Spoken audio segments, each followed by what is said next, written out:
is one of the most famous classical composers of the last century, and perhaps one of the first artists to be marketed internationally like a present-day celebrity. Giacomo Puccini's music stood at the culmination of the golden age of Italian opera at the beginning of the 20th century. His work celebrated visual expression in musical theater in an exceptional way. Operas like Tosca, La Bohème, and Madame Butterfly are fixtures in the repertoires of international opera houses and are among the world's best-known operas.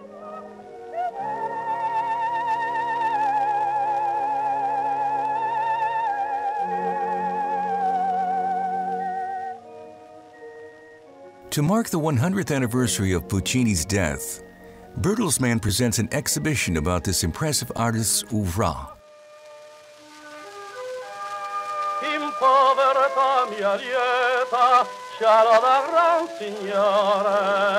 The exhibition presents original sound recordings from Puccini's lifetime and numerous documents that afford a glimpse behind the scenes and the making of Puccini's work.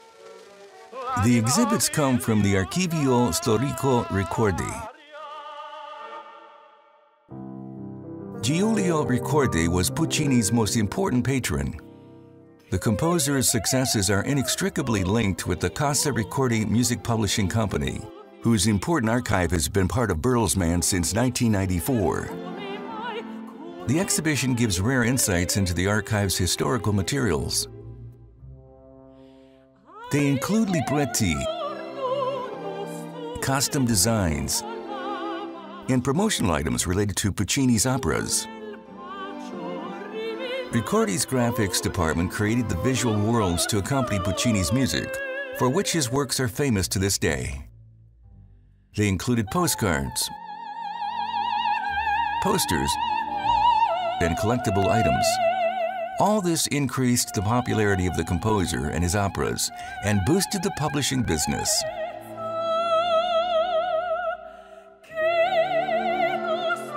Technological progress also contributed to Puccini's success. He was the right composer at the right time.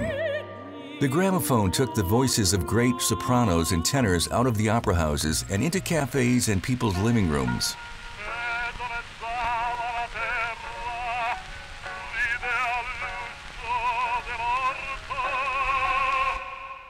Puccini also celebrated success in the cinema.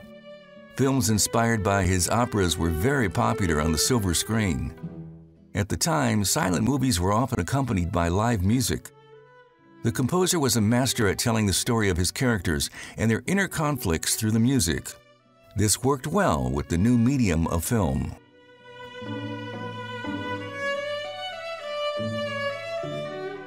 But the spread of Puccini's works on records and in the cinema also made unauthorized copying easier.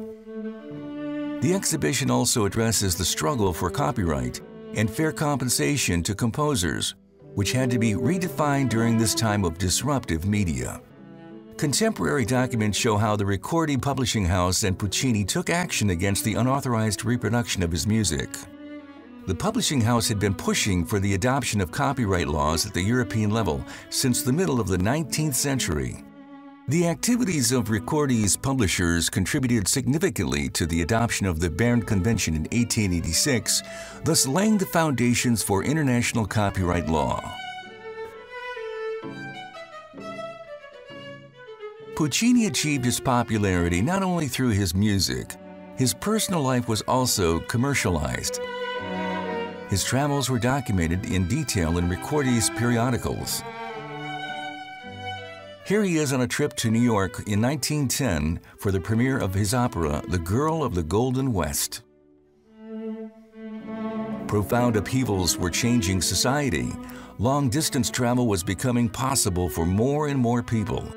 With his air of sophistication and his penchant for luxury, Puccini was the pioneer of a lifestyle whose display was unprecedented for a classical music composer at the time. This increased his fame and the success of his works, not only at home in Europe, but also overseas.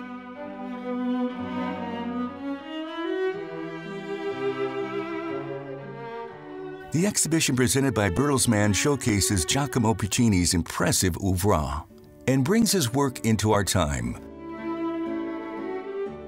Artificial intelligence is used to bring historical stage sets to life for the viewer and provide a contemporary perspective on the work of an artist who continues to have an impact to this day.